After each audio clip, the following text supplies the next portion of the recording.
Buckle up and get ready for some mind-blowing geological facts.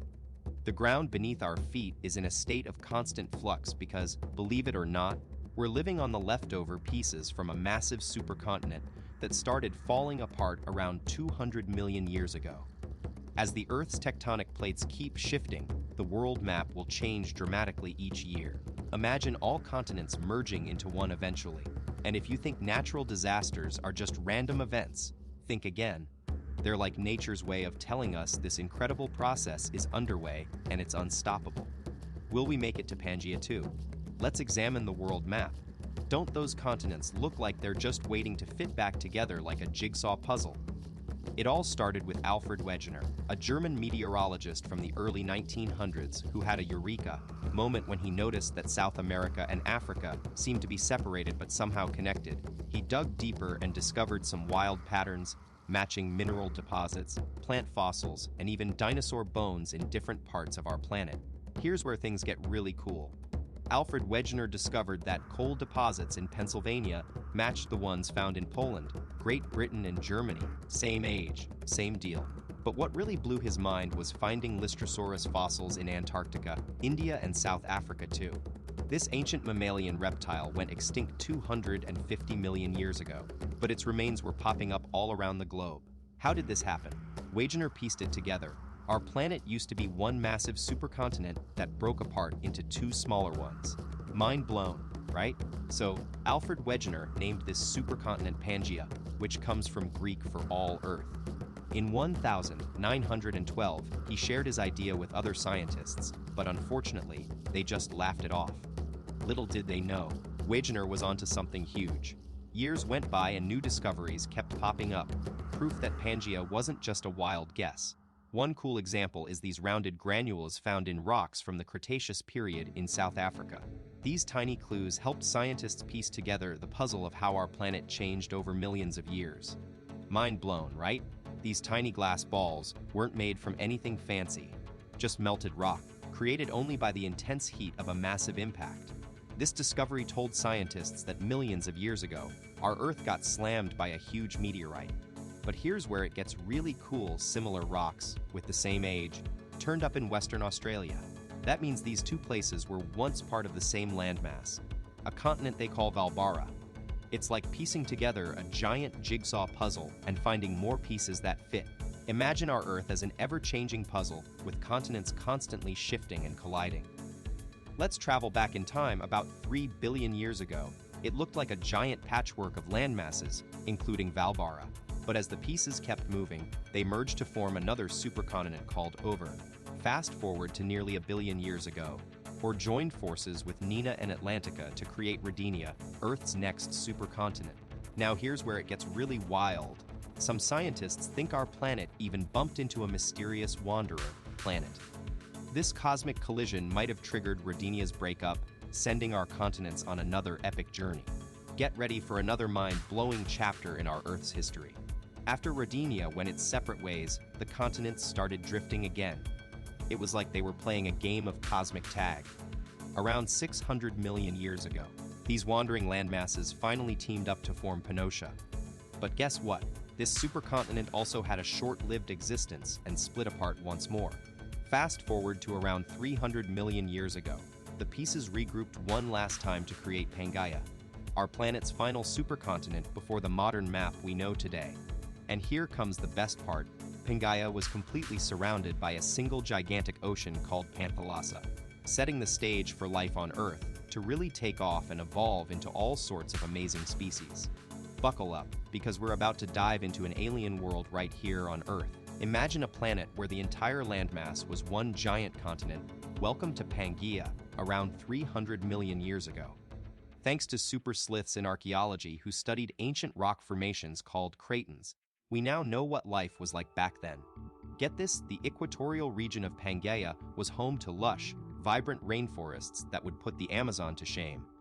Further away from the equator, as the climate dried up, these forests turned into vast grasslands covered in ferns, basically a prehistoric wonderland teeming with life. This perfect storm of tropical climate and bountiful plants created the ultimate playground for some seriously weird and wonderful creatures. Let's just say that evolution really got creative back then. Meet Tanistropheus, the ancient superstar of Pangaea. This prehistoric stunner roamed what's now Europe and Asia, boasting a seriously impressive superpowered neck that could stretch up to 3 meters long, longer than your average giraffe. But here's where it gets even more mind-blowing. Its neck was an astonishing 2 times the length of its entire body. Can you imagine this incredible creature lounging by the ocean, minding its own business, when a fish swims by? No problem. Tanistropheus simply stretches out its lightning-fast neck like a fishing rod and, bam, snatches up that snack with ease. Talk about having an edge over the food chain. Pangaea, where even everyday lizards seemed like giants. This ancient supercontinent had the perfect mix of climate and resources, making its reptiles look straight out of a dino movie. Take Lystrosaurus, for example.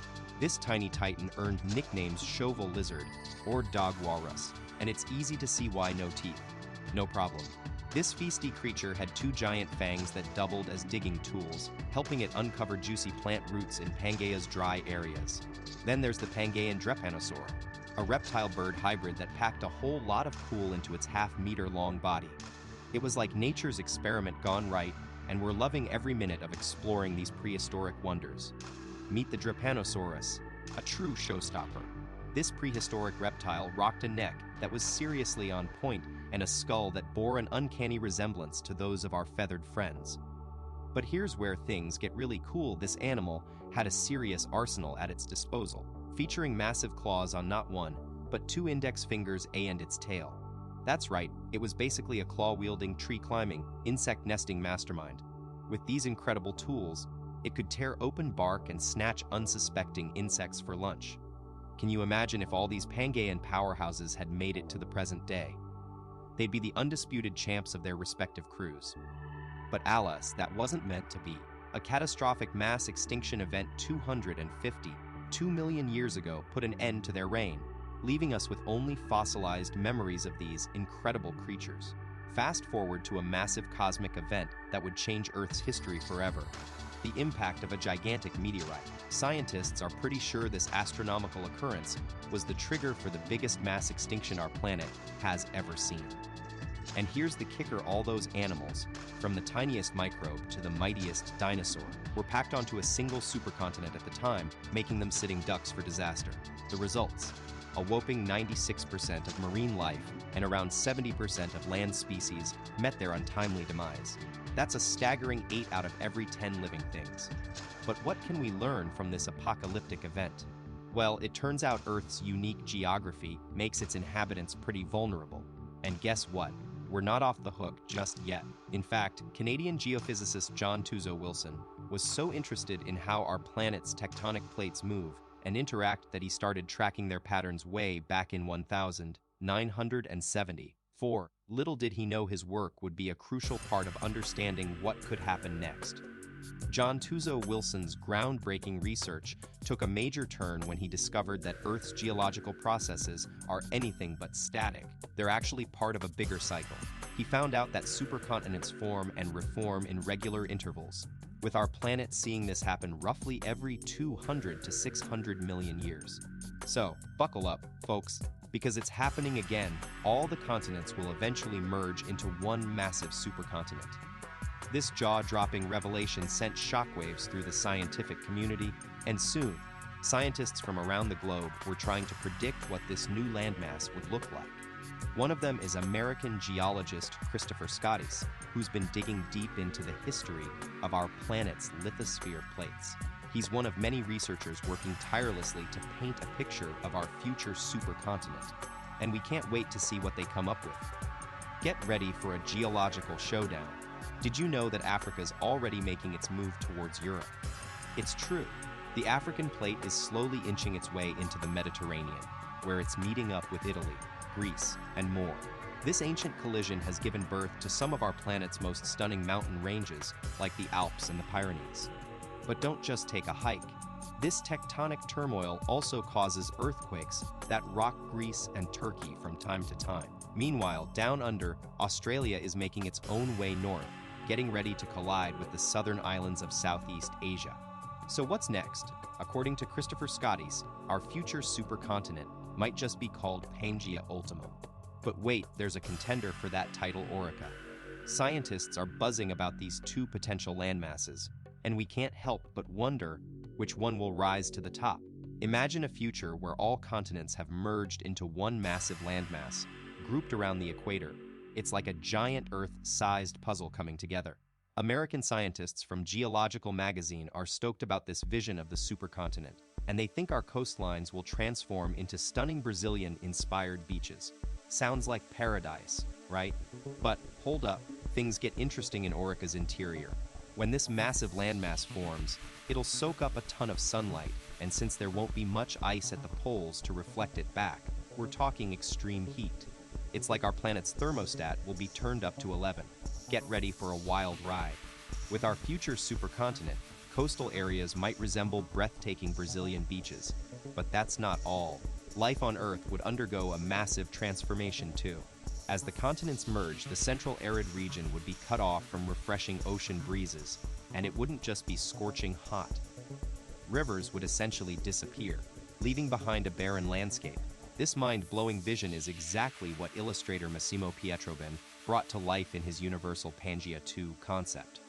By studying different versions of our future supercontinent, he's given us a glimpse into what could become the new norm. And trust me, it's not your average paradise. Imagine having to pay top dollar for a coastal home just to escape the extreme weather conditions that come with our future supercontinent. With all the oceans merging into one massive body, global circulation patterns would go haywire, creating an increase in intense typhoons capable of tearing down houses or even triggering devastating tsunamis. And let's not forget about the harsh climate shift. The northern part of Africa and western USA could turn into a vast desert, rendering them uninhabitable. So, that dream of moving to New York City for a life near Central Park, forget it. In this new world, people might be trading in city living for survival in more temperate zones. Get ready for a wild ride, Australia. If our future supercontinent becomes a reality, you'd find yourself bordering Antarctica. Talk about a climate flip. But don't worry, as the warm and cold zones meet, tropical forests would pop up, and that's when things get really interesting. Scientists predict an explosion of new species, including primates and exotic birds, giving us a glimpse into what life on Pangea 2 could look like. And here's the cool part. They've even cracked the code on the average inhabitant's appearance. With dark skin, hair, and eyes dominating the population, it seems that the equator would be the place to be. Guess you can say, sun-kissed Aussies would have a new neighbor, the equatorial crowd. But here's the thing. In this hypothetical Pangea 2, we might just see a shift towards a more united global community. Inhabitants from different areas could become more open-minded and accepting of each other, creating a true citizenry of the world with shared values. It's like one big, happy family. Of course, that's the ideal scenario. But what if things don't go as planned? With countries sharing borders, could this actually lead to more conflicts? The interesting part is that wars might become less about massive resources and more about local disputes, making global conflict cheaper for nations to manage. It's a double-edged sword, and it'll be fascinating to see how the world navigates such a drastic change. But let's not get too carried away with the idealistic vision. The reality could be much more intense. With Pangea 2, armies won't need to worry about shipping supplies across oceans, making invasions faster and cheaper. However, this also means that bad news can spread just as quickly. Pandemics will race across the supercontinent, threatening our very existence. And if a massive asteroid were to hit, we'd be looking at another mass extinction event. On the bright side, cockroaches would probably thrive in this environment. They're basically the ultimate survivors. So, if Pangea 2 became a reality, would you want to call it home? Share your thoughts in the comments below. Alright, thrill seekers, if you're feeling brave and up for a challenge, take a gander at this hypothetical Pangea 2 map and decide